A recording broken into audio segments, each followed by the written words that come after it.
তেহারিতে রেস্টুরেন্টের মতো স্মেল পাচ্ছেন না? আমার মতো করে রান্না করবেন, দেখবেন একদম রেস্টুরেন্টের মতো পারফেক্ট স্মেল চলে আসবে। চলুন দেখা যাক কিভাবে রান্না করেছি। প্রথমেই আমি জয়ফল, জয়ত্রী ৪টা শুকনা মরিচ ভেজে রাখবো গুঁড়া করার জন্য। কারণ এগুলো প্রয়োজন হবে তেহারির জন্য, স্মেল আনার জন্য এবং সুস্বাদুর জন্য। বাকি মসলা আমি আগেই করে রেখেছি, সেগুলো আমি পরে বলে দিচ্ছি একে তো একে। এখানে তেহারি রান্না করার জন্য আমি একটি হাঁড়ি নিলাম। হাঁড়িতে আমার প্রয়োজন অনুযায়ী মাংস নিয়েছি। আপনারা আপনাদের প্রয়োজন মতো নেবেন। যত বেশি মাংস হবে ততই মজা বেশি হবে। তো মাংস নেওয়ার পর আমি এই যে একটু বেশি করে পেঁয়াজ কুচি দিয়ে দিলাম। এরপরে আমি টক দই দিয়ে দিলাম। মনে রাখবেন তেহারিতে টক দই একটু বেশি দিতে হয়। ১ কেজি চাউলের জন্য ১০০ গ্রাম টক দই দিতে হয়, তো আমি পরিমাপ মতো দিয়ে দিলাম। এবার আদা রসুনের পেস্ট দিয়ে দিলাম। এবার দেব পরিমাপ মতো লবণ।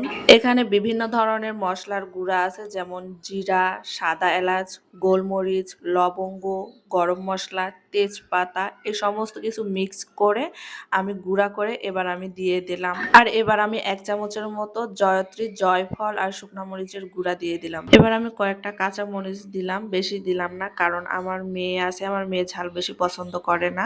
তো অল্প করেই দিয়ে দিলাম। আপনারাও বুঝে শুনে কাঁচা মরিচ দিবেন যতটুকু প্রয়োজন। এবার দিয়ে দিলাম গোটা মশলা, তেজপাতা, সাদা এলাচ, গরম মশলা। এখন দিয়ে দেব বাদাম পেস্ট। এই বাদাম পেস্টের মধ্যে আছে কাজু বাদাম, কাঠবাদাম, চীনা বাদাম মিক্স করা। এবার প্রয়োজন মতো সরিষার তেল দিয়ে দিব। আপনারা সয়াবিন তেল দিয়েও নিতে পারেন। সমস্ত কিছু দেওয়া শেষ করে আমি চুলায় বসায় দিব এবং ভালো করে কষায় নেব মাংসটুকু। মাংসের মধ্যে যে মশলাগুলো ছিল ভালো করে মিক্স করে আমি চুলার উপরে ঢাকনা দিয়ে ঢেকে দেব কিছুক্ষণের জন্য।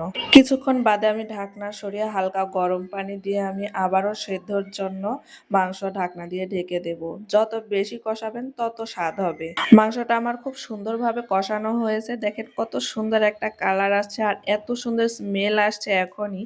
আর আমি আগে থেকে ভিজিয়ে রেখেছিলাম পোলাওর চাল প্রায় আধা ঘন্টার মতো।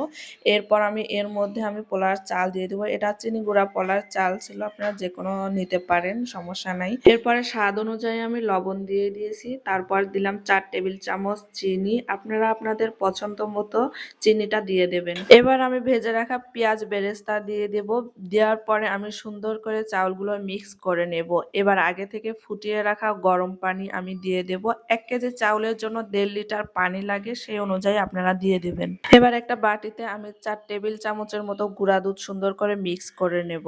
পোলাওয়ের পানি যখন একদম গাঢ় হয়ে আসবে তখন আমি আমার মিক্সার করা দুধ দিয়ে দেব। দিয়ে দেব কিশমিশ, পেঁয়াজ বেরেস্তা আর সামান্য পরিমাণে ঘি। এরপর ভালো করে মিক্স করে আমি একদম লো হিটে দমে দিয়ে দিব। মনে রাখবেন যখন পানি গাঢ় হয়ে আসবে পোলাওর, তখন একদম লো আঁচে পোলাওটা তৈরি করতে হবে, তাহলে পোলাও একদম ঝরঝরা হবে। তো এই তো আমার তেহারি রান্না করা শেষ। দেখেন কতটা সুন্দর হয়েছে, কি সুন্দর কালার আসছে আর একদম ফুটে গেছে আর কি ঝরঝরে, সব দিক দিয়ে একদম পারফেক্ট আর পারফেক্ট স্মেল আসছে একদম হোটেলের মতো করে। তো আজকে আমার হোটেলের স্টাইলে তেহারি রান্না কেমন লাগলো অবশ্যই কমেন্ট করে জানাবেন আর ভিডিও ভালো লাগলে সবার মাঝে শেয়ার করে দেবেন।